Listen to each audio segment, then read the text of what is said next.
ఈ 5 సంవత్సరాలుగా ఒక ప్రధాన అర్చకుడిగా, వంశపారంపర్య ప్రధాన అర్చకుడిగా, ఆగమ సలహాదారుగా మా పెద్దలు చూపిన దోవలో నేను నడుస్తూ స్వామివారికి ఎటువంటి అసౌకర్యం కలగకుండా ఆరాధనలు జరగడంలో నేను చాలా ప్రత్యేకమైన శ్రద్ధ వహించి ఏదైనా అపచారం జరిగినప్పుడు అది అధికారుల దృష్టికి తీసుకెళ్లి దానిని సరిచేయడానికి వాళ్ళకి సరైన సలహాలు ఇచ్చి స్వామివారిని ప్రసన్నం చేసుకోవడం కోసం ఎంతో ప్రయత్నం చేశాను. మనకు అన్నం పెట్టే దేవుడికి మనం శుచిగా, శుభ్రంగా, తాజాగా ప్రసాదాలు తయారు చేసి స్వామివారికి నివేదన చేయడం అనేది మనం భక్తులు ఎన్నో జన్మల్లో చేసుకున్న మహాపుణ్యం. కానీ అందులోనే కల్తీలు జరగడం, స్వామివారికి సరైన వేళల్లో సరైన పరిమాణాల్లో స్వామివారికి నైవేద్యం కాకపోవడం అనేది చాలా విచారకరమైన విషయం. అందులోనూ ఆగమ శాస్త్ర ప్రకారంగా ఆవుకు ఆగమ కార్యక్రమాల్లో ఎంతో విలువైన స్థానం ఉంది. గోక్షేయం గాని, ఆవు పాలతో స్వామివారికి అభిషేకం జరుగుతుంది. సుప్రభాతంలో ఏకాంత సేవలు నివేదన జరుగుతుంది. ఆవు పెరుగుతో స్వామివారికి దధ్యోదనం మొదలైన ప్రసాదాలు తయారు చేసి నా నైవేద్యం పెడతాము. ఉత్సవాల అభిషేకాల్లో గో దధ్య వాడతాము. గో ఘృతం అనేది స్వామివారికి నైవేద్యాల్లో, అన్న ప్రసాదాల్లో, పన్యారాలనే లడ్డు, వడ మొదలైన ప్రసాదాల్లో వాడతాము. అలాగే గోమూత్రం గాని, గోమయం గాని, యాగశాలను గాని, ఆలయాన్ని గాని శుద్ధి చేయడానికి వాడతాము. అటువంటి పవిత్రమైన గోవు యొక్క ఘృతాన్ని కల్తీ చేయడం అనేది అది స్వామివారికి మనకు జీవితాన్ని ఇచ్చే స్వామివారికి ఇటువంటి అపచారం జరగడం అనేది చాలా విచారకరమైన విషయం. ఇవన్నీ చూసే పాపం కూడా మనం చేశామా అనిపిస్తుంది ఒక్కొక్కసారి. దీన్ని ఎన్నోసార్లు అప్పటి ఈవో గారికి, చైర్మన్ గారికి దృష్టికి తీసుకెళ్లి ఇలా ప్రసాదాల నాణ్యత సరిగ్గా లేదు, ముందులాగా లేదు, ప్రసాదాల పరిమాణాలు స్వామివారికి సరిగ్గా నివేదన కావడం లేదు, సరైన ఆగమ ఉక్తమైన కాలాల్లో స్వామివారికి నైవేద్యాలు జరగడం లేదని ఎన్నోసార్లు దృష్టికి తీసుకెళ్ళాం. కానీ లాభం లేకపోయింది. దీనికి మరొక కారణం నాది ఒంటరి పోరాటం అయిపోయింది. నాకు ఈ విషయాల్లో సహకరించేదానికి నా తోటి అర్చకులు ఎవరు కూడా వారి వారి వ్యక్తిగత కారణాల వల్ల ముందుకు రాలేదు. ప్రధాన పరిచారకులైన వాళ్ళు రాలేదు. కాబట్టి ఇది ఈ 5 ఏళ్లు నిరభ్యంతరంగా ఈ మహాపాపం జరిగిపోయింది. ఒక సైంటిస్ట్ గా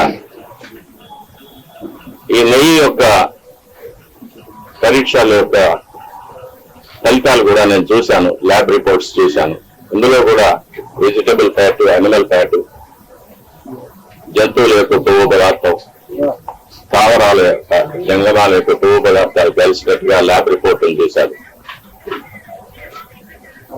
పరిశుద్ధమైన ఆవు పాలతో తయారు చేసిన నెయ్యిలో అది స్థావరమైనా కానీ, జంగమైనా కానీ కొవ్వు పదార్థాలు కలవడానికి వీలు లేదు. అది ఇంప్యూరిటీస్ కింద లెక్క వస్తుంది. ఇప్పటి ప్రభుత్వం పదవికి రాగానే తిరుమలను ప్రక్షాళన చేస్తామని తిరుమలలోనే ముఖ్యమంత్రి గారు సెలవిచ్చారు. దానికి తగినట్టు ఎన్నో చర్యలు తీసుకున్నారు కూడా. ఇది అనుకోకుండా బయటపడిన విషయం. దీనికి కూడా పరిహారంగా కర్ణాటక డైరీ నుంచి నందిని మార్కు నెయ్యిని, శుద్ధమైన ఆవు నెయ్యిని మళ్ళీ చేసుకుని స్వామివారి ప్రసాదాలు తయారు చేయించడానికి ప్రభుత్వం నిర్ణయం తీసుకుంది. చాలా హర్షణీయమైన విషయం.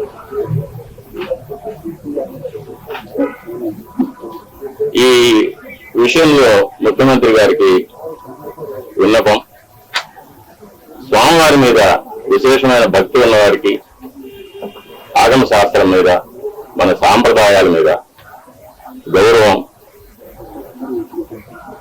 ఉన్నవారికి తిరుమలలో సేవ చేయడానికి అవకాశం కల్పించాల్సిందిగా కోరుతున్నాను. ఆచార పరమో ధర్మ, ధర్మస్య ప్రభు అచ్యుత అని గీతలో కృష్ణ పరమాత్మ సెలవిచ్చారు. వైఖాన సాగమోక్తంగా జరిగే దేవాలయాలు ఎన్ని ఉన్నా కూడా ప్రతి దేవాలయానికి కొన్ని నిర్దిష్టమైన ఆచార వ్యవహారాలు ఉంటాయి. అటువంటి ఆచారాలు కాపాడడమే పరమధర్మం అనేది గీత ఉపదేశం. మన శ్రీవారి దేవాలయంలో అటువంటి విశేషమైన ఆచారాలు ఎన్నో ఉన్నాయి. అటువంటి ఆచారాలన్నింటినీ కూడా మనం మన పెద్దలు ఎలా మనం కాపాడి ఇచ్చారో అదేవిధంగా కాపాడి ముందు తరాల వాళ్ళకు మనం అందజేయాలి. ఈ నెయ్యి కల్తీ మీద సరైన విచారణ జరిపించాలి, చర్యలు తీసుకోవాలి. ఇటువంటి విషయాలు నేను అధికారుల దృష్టికి, చైర్మన్ దృష్టికి తీసుకెళ్ళడం వల్ల నాకు వాళ్ళ వద్ద చెడ్డ పేరు వచ్చింది. అందువల్ల నన్ను చాలా హింసలు పెట్టారు. ఎన్నో చట్టవిరోధమైన ఎన్నో కేసులు నా మీద బనాయించి నన్ను కోర్టుల చుట్టూ తిప్పారు, ఇప్పుడు తిప్పుతున్నారు. వీటన్నిటినీ కూడా ముఖ్యమంత్రి గారు గమనించి సరిచేయవలసిందిగా కోరుతున్నాను.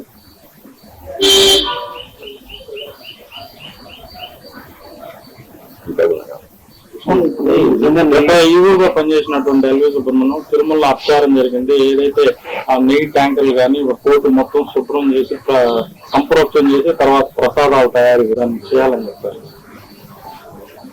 వైఖాన సాగమ శాస్త్ర ప్రకారంగా తిరుమలలో అపచారాలు జరిగితే వాటికి ఎన్నో విధాలైన శుద్ధీకరణ కార్యక్రమాలు చెప్పబడింది. లఘు సంప్రోక్షణాలను కానీ, జల సంప్రోక్షణాలను కానీ, పూర్తిగా పుణ్యావాచనం మాత్రం చేయడం కానీ, లేక మహాసంప్రోక్షణలు చేయడం కానీ, ఆయా అపచారాల యొక్క పరిమితిని బట్టి, ఆయా అపచారాల యొక్క లక్షణాలను బట్టి దాన్ని ఆగమ శాస్త్రం నిర్ణయిస్తుంది. దీనికి మనం ఆగమ శాస్త్ర నిపుణుల వద్ద అభిప్రాయం తీసుకోవాల్సి ఉంటుంది. కానీ ఇప్పుడు ఉన్న ఆగమ సలహాదారుల కమిటీ అనేది పూర్తిగా తిరుమల తిరుపతి దేవస్థానం ఉద్యోగులతో కూర్చబడింది కాబట్టి వారికి ఒక స్వతంత్రమైన అభిప్రాయం ఇచ్చే ధైర్యం లేదు. కాబట్టి దీన్ని బయటి రాష్ట్రాల నుంచి కానీ, మన రాష్ట్రంలోని వివిధ దేవాలయాల నుంచి కానీ వైఖాన సాగమ శాస్త్రంలో సరైన అనుభవం, విద్య ఉన్న వారి చేత మనం వారితో సంప్రదించి మనం దీనికి శుద్ధీకరణ చర్యలు చేపట్టాల్సి అవసరం ఎంతైనా ఉంది. నెయ్యి టెస్ట్ పంపించేది జూలై 17 నెయ్యిని టెస్ట్ పంపించారు. అప్పటికి ప్రభుత్వం కూడా మారిపోయింది. ఇప్పుడున్న ప్రభుత్వం ఉంది, అప్పుడు వచ్చిన నెయ్యిని టెస్ట్ పంపించారు. దీనికి సంబంధించి అది నాకు ఆ వివరాలన్నీ తెలీదు. నేను చూసిన ల్యాబ్ రిపోర్ట్ దాని మీద ల్యాబ్ రిపోర్ట్ వచ్చిన వార్తల మీద నంబర్లు కూడా 2 రకాలుగా ఉన్నాయి. రెండింటి కూడా పోలిక లేదని చెప్తున్నారు. దీనివల్ల మీరు గుర్తించారా? టీపీ ఆప్షన్ పైన మాట్లాడారు.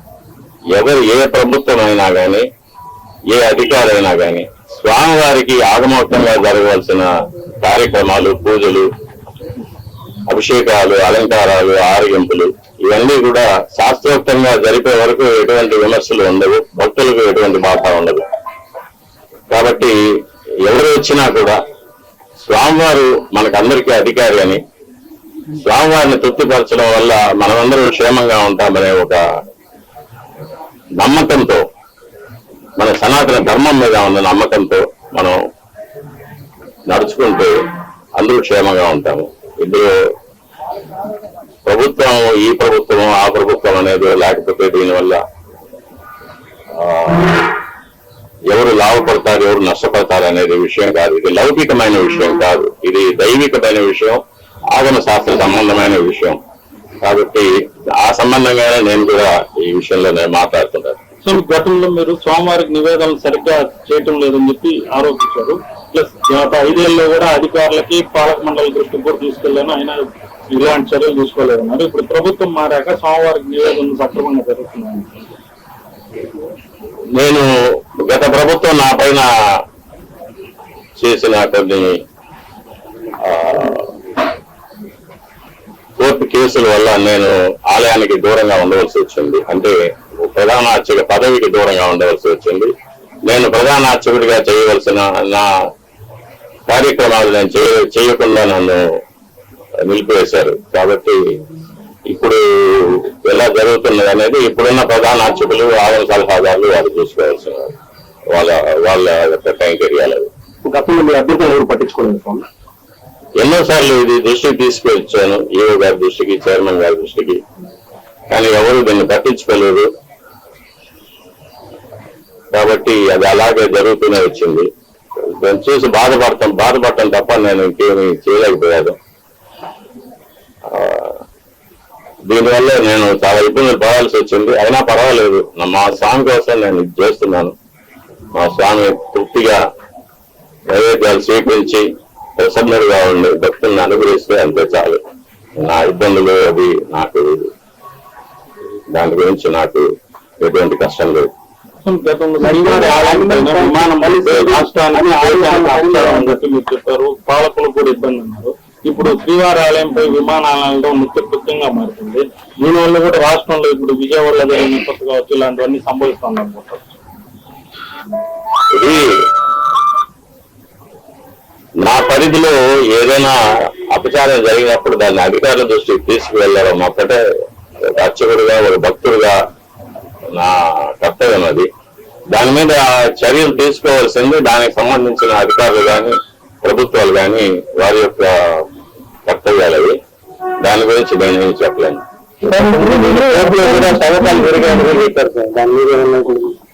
కోర్టులో సమాచారం లేకుండా తవ్వకాలు మెరుగనేది గతంలో కూడా మీరు చెప్పారు. ఇంప్రూవ్మెంట్ కూడా కలిసి లేదని చెప్పారు. దీనికి సంబంధించి ఇప్పుడు వరకు మీరు దాని మీద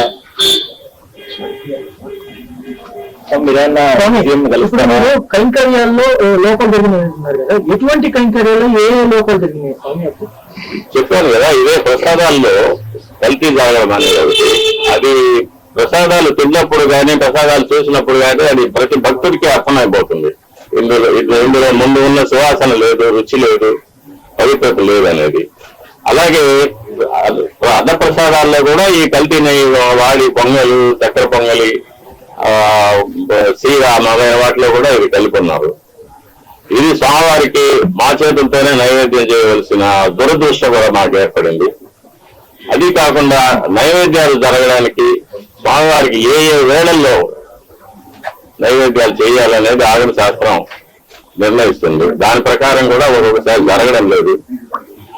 నైవేద్యం చేయవలసిన సమయాన్ని కూడా కుంచి 10 నిమిషాల్లో అయిపోవాలి, 15 నిమిషాల్లో అయిపోవాలి అనేది అర్చకుల మీద ఒక ప్రెషర్ పెట్టడం, త్వరగా ముగించదని చెప్పి వాళ్ళని తరమడం, ఇవన్నీ కూడా జరుగుతూ ఉన్నాయి. ఇవన్నీ కూడా స్వామివారికి జరిగే అపచారాలు కిందగా. సేవల్లో లోపాలు గుర్తించారా స్వామివారి చేసేటువంటి సేవల్లో నేనున్నంత వరకు ఎటువంటి లోపాలు లేకుండానే చూసుకున్నాను. ఏదైనా అపచారాలు ఉంటే నేను అధికారుల దృష్టికి తీసుకువెళ్ళాను. ఇప్పుడు ఎలా జరుగుతుందో నాకు తెలియదు. పరిమాణాల్లో కూడా ఏమైనా తేడా గుర్తించారా? పరిమాణాల్లో కూడా మనం కోవిడ్ వచ్చినప్పుడు దాన్ని సగానికి సగం తగ్గించాము, వినియోగం తక్కువ, భక్తులు లేరని చెప్పి. అది కూడా ఒక తప్పే. అప్పుడు కూడా నేను అబ్జెక్ట్ చేశాను. స్వామివారికి ఎంత పరిపాలనలో ప్రసాదాలు తయారు చేసి నైవేద్యం పెట్టాలనేది ఆగమ శాస్త్రం నిర్ణయిస్తుంది. స్వామివారి యొక్క పరిమాణాన్ని బట్టి, దేవాలయం యొక్క పరిమాణాన్ని బట్టి ఇంత ప్రసాదం స్వామివారికి నైవేద్యం చేయాలనేది ఆగమ శాస్త్రం నిర్ణయిస్తుంది. దాన్ని దిట్టం అంటారు. ఆ దిట్టం ప్రకారమే చేయాలి. దానికన్నా ఎక్కువ చేయడానికి ఎటువంటి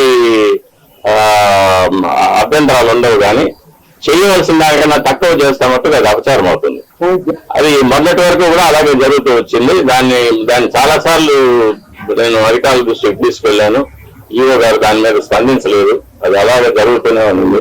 ఇప్పుడు ప్రభుత్వం స్పందించి స్వామివారికి ప్రసాదాలు అనేకంగా తయారు చేసి, నాకు తెలిసినంత వరకు మేము కైంకర్యం చేసేటప్పుడు గరుడు సేవ నాడు బంగారు వాకిలి వరకు సుమారుగా ఒక 100 గంగాళాలు ప్రసాదం నైవేద్యం పెట్టేవాళ్ళం. కాబట్టి దానికి అప్పర్ లిమిట్ అనేది లేదు. ఇంతకన్నా ఎక్కువ చేయకూడదు అనేది ఎప్పుడు లేదు. కానీ తక్కువ చేయడం మట్టుకు అపచారం అవుతుంది. దాన్ని ప్రభుత్వం దృష్టికి తీసుకెళ్తున్నాము. అది దిట్టం ప్రకారం స్వామివారికి ఏ వేళలో ఎంత ప్రసాదం నైవేద్యం చేయాలనేది దాన్ని తయారు చేసి శుచిగా, శుభ్రంగా, తాజాగా తయారు చేసి స్వామివారికి నైవేద్యం పెడితే స్వామి ఎప్పుడు ప్రసన్న అవుతారో అప్పుడు భక్తులకు అందరికీ కూడా మంచి జరుగుతుంది. రాష్ట్రం, దేశం సుభిక్షంగా ఉంటుంది.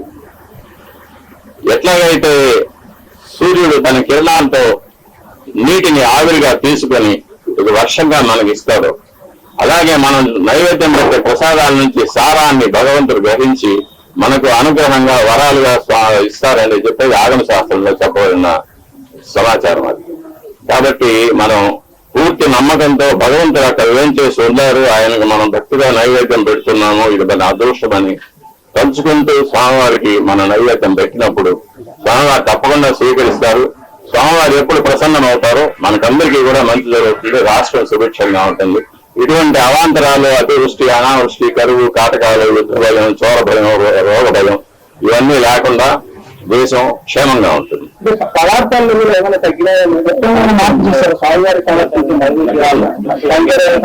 అదే దిట్టం తగ్గించారు.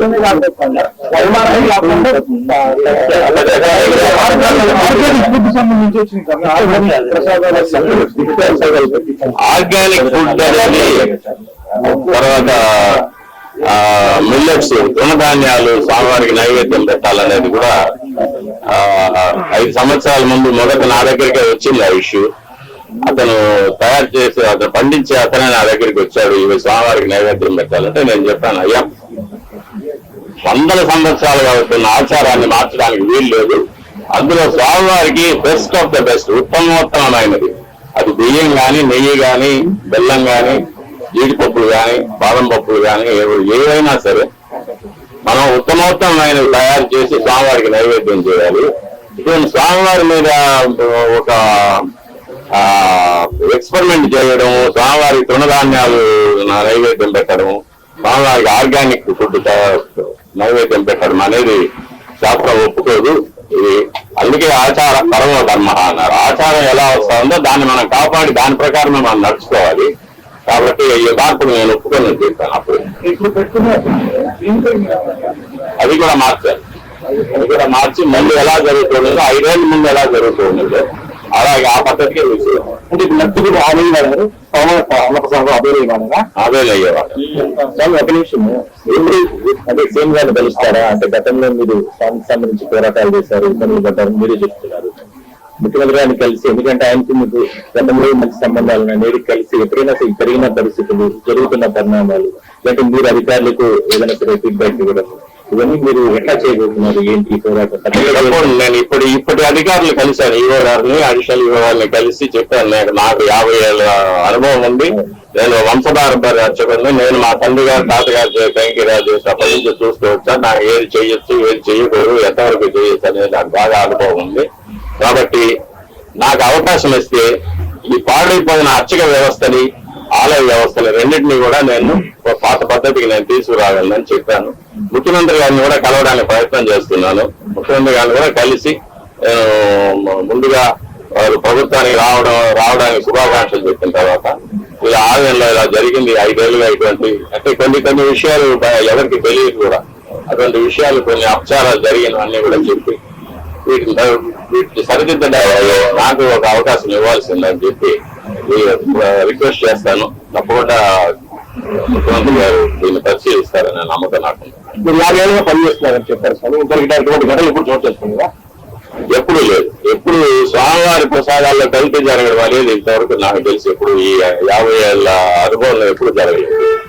ఎప్పుడైనా నేను చిన్నప్పుడు కూడా తిరుమలకి వస్తే స్వామివారి దేవాలయం చుట్టూ నెయ్యి గమగమలు ఎప్పుడు ఉండేది. నెయ్యి చేతితో తీసుకుంటే నెయ్యి అలా దారిపోతూ ఉండేది చేతి నుంచి. అంత రుచిగా అమృతం లాగుండేది ప్రసాదాలు కానీ కళ్యాణాలు కానీ. సమృద్ధిగా భక్తులకు అందరికీ సమృద్ధిగా ప్రసాదాలు పంచేవాళ్ళం. ఇప్పుడు అది కూడా లేదు. ఉదయం ఒక గంట సేపు అన్న ప్రసాదాలు వస్తాయి, తర్వాత లడ్లు ఏదో పంచేస్తున్నారు. అన్న ప్రసాదాలు అందరికీ కూడా చేరడం లేదు. కాబట్టి అన్న ప్రసాదాలు సమృద్ధిగా తయారు చేసి స్వామివారికి నైవేద్యం చేసి భక్తులందరికీ కూడా రోజంతా కూడా స్వామివారి అన్న ప్రసాదాలు చేరేటట్టుగా మనం. ఇప్పుడు మీరు నూతన ఇవ్వు అడిషనల్ ఇవ్వాలి కలిసాను అన్నారు కదా, వాళ్ళ దృష్టికి తీసుకెళ్లారు. అన్న ప్రసాదాలు ఉన్నాయి, పెట్టాన్ని పెంచాలా, భక్తులందరూ కూడా కంప్లీట్ చేయాలి. అన్న ప్రసాదాల విషయంలో కొలతలు తగ్గిపోయాయని చెప్పాను. చేసే సమయాలు మార్చేశారు. ఇష్టంగా ఆగమ శాస్త్ర ప్రకారంగా జరగడం లేదనేది చెప్పాను నేను. అవి కూడా కొంతకాలంగా స్వామివారి సేవ దూరంగా ఉన్నారు, తిరిగి స్వామివారి సేవకు ఎప్పుడు వస్తారు అనుకుంటున్నారు? అలాంటి అవకాశం ఉందని అది నా మీద బలాయించిన అబద్ధపు కేసులు ఈ ప్రభుత్వం కనుక తీసివేస్తే నేను స్వామివారి కైంకర్యానికి తప్పకుండా వస్తాను. నన్ను ఈ వయసులో బాధ పెట్టడం అనేది వాళ్ళకి కూడా క్షేమం కాదు ఆ ప్రభుత్వానికి. ఈ ప్రభుత్వం ముఖ్యమంత్రి గారు చెప్పారు, ఆ ప్రభుత్వంలో బలాయించిన తప్పుడు కేసులను అన్నింటినీ కూడా నేను తీసివేసి అందరికీ రిలీఫ్ కలిగిస్తాననేది. అందులో భాగంగా నాకు కూడా ఒక జరుగుతుందని నేను నమ్ముతున్నాను. ఇట్లా బహిరంగంగా చేయడం ద్వారా, అంతర్గతంగా విచారం చేసి జరుగుతున్న లోపాలను సరిచేయకుండా బహిరంగపరచడం ద్వారా స్వామివారి మీద ఉన్న భక్తి, అదేవిధంగా విశ్వాసం సంబంధించింది కానీ ఇలాంటి అవకాశం లేదనుకుంటున్నాను. అంటే నేను అధికారుల దృష్టికి తీసుకుపోవడం వరకే నా బాధ్యత. దాని మీద చర్యలు తీసుకోవడము, ఎటువంటి చర్యలు తీసుకోవాలనేది వాళ్ళు నిర్ణయించుకుంటారు. వాళ్ళ కారణం నాకు సంబంధం లేదు. నాకు నా స్వామివారి తృప్తిగా జరగాలి, స్వామివారి సంతోషంగా ఉండాలి, అందువల్ల భక్తులందరూ కూడా అనుగ్రహించబడాలి. అదొక్కటే నా దృష్టి. వారి గురించి నాకు కానీ నెయ్యి విషయంలో గత పాలక మండలికైనా అధికారులు తెలిసే ఇటువంటి పనులు చేశారని మరి వాళ్ళకి తెలిసి అన్నీ జరుగుతున్నాయి. ఎందుకంటే నెయ్యి అనేది చాలా పెద్ద పరిమాణంలో, చాలా పెద్ద కొలతల్లో మనం పర్చేస్ చేయాల్సి వస్తుంది. చాలా పెద్ద విషయం, కొన్ని కోట్ల రూపాయల విషయం కాబట్టి అందరి దృష్టి, అధికారుల దృష్టికి పిలిసే జరిగి ఉంటుంది. ఎలాంటి నెయ్యి తీసుకోవాలనేది ఇక్కడ అధికారులు నిర్ణయిస్తారు, వాళ్ళే నిర్ణయిస్తారు. ఆ వేళలు పట్టీలు చూసో, కొటేషన్ చూసో వాళ్ళు నిర్ణయించి, వాళ్ళు దాని పూర్వపరాలు తెలుసుకొని వాళ్ళు నిర్ణయిస్తారు. కాబట్టి బాధ్యత అంతా వాళ్ళే. టీవీలో కూడా వచ్చిన ప్రతి దాన్ని కూడా టెస్ట్ చేసిన ల్యాబ్ ఉంది, దానికి చెక్ చేసిన తర్వాత ఇవన్నీ కూడా తీసుకుంటారు. లేదంటే రికమెండ్ చార్జ్ ఎప్పటి నుంచే ఉంది. అంటే గత ప్రభుత్వం కానీ అంతకుముందు ప్రభుత్వాలు కానీ ఏం పట్టించుకోకుండా వచ్చినవన్నీ తీసుకుంటున్నారు. ఏమో ఆ శాంపుల్స్ లో కూడా ఏదైనా గోల్మాల్ జరిగి ఉండొచ్చు. పరీక్షకు వచ్చే నెయ్యి మంచి నెయ్యి పంపించి యాక్చువల్ గా సప్లై చేసే నెయ్యి వేరే క్వాలిటీ పంపించవచ్చు. అంత అధికారుల పరిధిలోనే జరుగుతుంది. ల్యాబ్ ఉండాలి, ల్యాబ్ పెట్టి పరీక్షిస్తే సరిపోతుంది. కొద్ది లారీలు వస్తుంటే అన్నిటినీ పరీక్ష చేయడానికి ఉండదు. ల్యాబ్ ని కిందించి ఇబ్బంది ఉంటుంది. దీనికి అన్నిటికీ కూడా మళ్ళీ మనం వెనక్కి వెళ్లాల్సి వస్తుంది. చిత్తశుద్ధి అనేది ఉండాలి. నిజమైన భక్తులు అధికారులుగా ఉండి, అన్ని చోట్ల స్వామివారి భక్తులుగా ఉండి, స్వామివారికి బాగా కైంకర్యాలు జరగాలని, నైవేద్యాలు జరగాలనే ఒక మంచి సామాజిక దృష్టి ఉంటే ఇటువంటి తప్పులు జరగడానికి వీలుండదు. మనం ప్రతి ఒక బాగా అన్నానికి ఒక మెతుకు పదం, ఒక మెతుకు పట్టి చూస్తే అన్నం సరిగ్గా ఉందో లేదో తెలిసిపోతుంది కదా. అలాగే శాంపుల్స్ అందరూ నేను ల్యాబ్ లో చేశాను కదా, పిహెచ్డి ల్యాబ్ లోనే చేశాను. శాంపుల్స్ అంటే ప్రతి 10 లీటర్ల ద్రవం ఉంటే 10 లీటర్ల ద్రవాన్ని టెస్ట్ చేయలేం కదా. ఒక 1 ml 2 ml తీసుకొని టెస్ట్ చేసుకుంటాం, దాన్నే మనం ఆపాదించుకుంటాం. కాబట్టి ఆ టెస్ట్ చేసే దాంట్లో ఒక నిబద్ధత ఉండాలి, నియంత్రణ ఉండాలి. అధికారులకు ఒక సామాజిక దృష్టి, ఒక ఆధ్యాత్మిక చింతన, ఒక సనాతన ధర్మం మీద ఒక నమ్మకం, దేవుడి మీద ఒక నమ్మకం, స్వామివారికి అన్ని బాగా జరిపించాలి. ఆయన మనకు జీతం ఇచ్చి, మనకు బంగాళాలు ఇచ్చి, కార్లు ఇచ్చి మనల్ని ఉద్యోగానికి పెట్టుకున్నారు. కాబట్టి దానికి న్యాయం చేయాలి, మనం స్వామివారికి మంచి చేయాలనే దృష్టి ఉండాలి. అది ఉంటే ఇవంతా జరిగేది కాదు. మీరు ఏమైనా స్పందించారా? అదే ఏమైనా మీ దృష్టికి వచ్చారు? ఈ ప్రకారాలు నా దృష్టికి వచ్చింది, నేను అధికారుల దృష్టికి తీసుకెళ్లాను, కానీ వీళ్ళెవరూ నాకు సహకరించలేదు. అంటే స్పందించారు. ఇప్పుడు ఐదేళ్ళ నుంచి కూడా నాణ్యత తగ్గిందని మీకు తెలుస్తా ఉంది అని చెప్పలేక నేను చెప్పాను, నేను దృష్టికి తీసుకెళ్ళాను, ఈవో గారికి చైర్మన్ గారికి దృష్టికి తీసుకెళ్ళి చెప్పాను. మెకానిజం కూడా కేవలం ఈ మాత్రమే కంటే చెప్పేసి అనుకుంటున్నారా? అన్ని వస్తువులు సరైన సర్టిఫికేట్ లేదు. 20 రిపోర్ట్లో జీడిపప్పు కూడా పోగులు పట్టింది వచ్చిందని దాన్ని రిజెక్ట్ చేస్తున్నారు. శనగపప్పు అన్నిట్లోనూ కల్తీ వస్తుంది, కల్తీ వచ్చింది, రిపోర్ట్లు ఉన్నాయి. అంటే ఈ 5 years ఈ సబ్సిడీ చేసినటువంటి ప్రతి ట్యాంకర్ కూడా చిన్నగానే ల్యాబ్ రిపోర్ట్ తీసుకుంటుంది, ఆ తర్వాతనే అలౌ చేస్తుంది. మరి ఇప్పటి వరకు అన్ని రిపోర్ట్లు కూడా అనిమల్ ఫ్యాట్ ఉన్నట్టుగానో వెజిటబుల్ ఫ్యాట్ ఉన్నట్టుగాని ఈ అన్ని రిపోర్ట్లు బయట పెట్టాలని డిమాండ్ చేస్తున్నారా? లేదంటే ఇప్పుడు ఆ పరిధి కాదు అది. ఇప్పటి వరకు కూడా ఎవరు అఫీషియల్స్ స్పందించకపోవడానికి ఏ విధంగా చెప్తారు? అది నా పరిధి కాదు. నేను చూసింది చెప్పాను. 5 ఏళ్ళుగా దాని మీద నేను పోరాటం చేస్తూనే ఉన్నాను, కానీ ఎవరు దాని మీద స్పందించలేదు. ఇప్పుడు బయట వచ్చింది కాబట్టి దాని మీద అందరూ స్పందిస్తూ ఉన్నారు, అందరూ మాట్లాడుతున్నారు. ఇది చాలా రోజులుగా జరుగుతుంది. ప్రసాదాల నాణ్యత కానీ, ప్రసాదాల పరిమాణంలో కానీ, ప్రసాదాల యొక్క కాల వ్యవధుల్లో కానీ అపచారాలు జరుగుతూ ఉందనేది నేను ఎప్పటి నుంచో చెప్తూ ఉన్నా, ఇప్పుడే కాదు. కానీ మీరు మొదట్లో పెట్టారు గోమాతని ఇండియాలో బాగా పూజిస్తారు, దానివల్ల కానీ ఇండియాలో మోస్ట్ మీట్ అనేది ఫస్ట్ ఎక్స్పోర్ట్ లో నంబర్ 1 ఉంది. మీరు ఎలా అది నా సబ్జెక్ట్ కాదు, నేను మాట్లాడాల్సింది కాదు. నాకు కావాల్సింది మా స్వామివారు, మా వైకాంత భాగము, మా స్వామివారి సంతోషం, భక్తుల యొక్క సంతోషం. అది తప్ప నాకు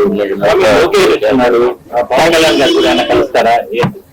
లోకేష్ బాబు వచ్చిన తిరుపతి అని వాళ్ళు కలుస్తారా? లేదా పవన్ కళ్యాణ్ ఏమైనా కలవచ్చు?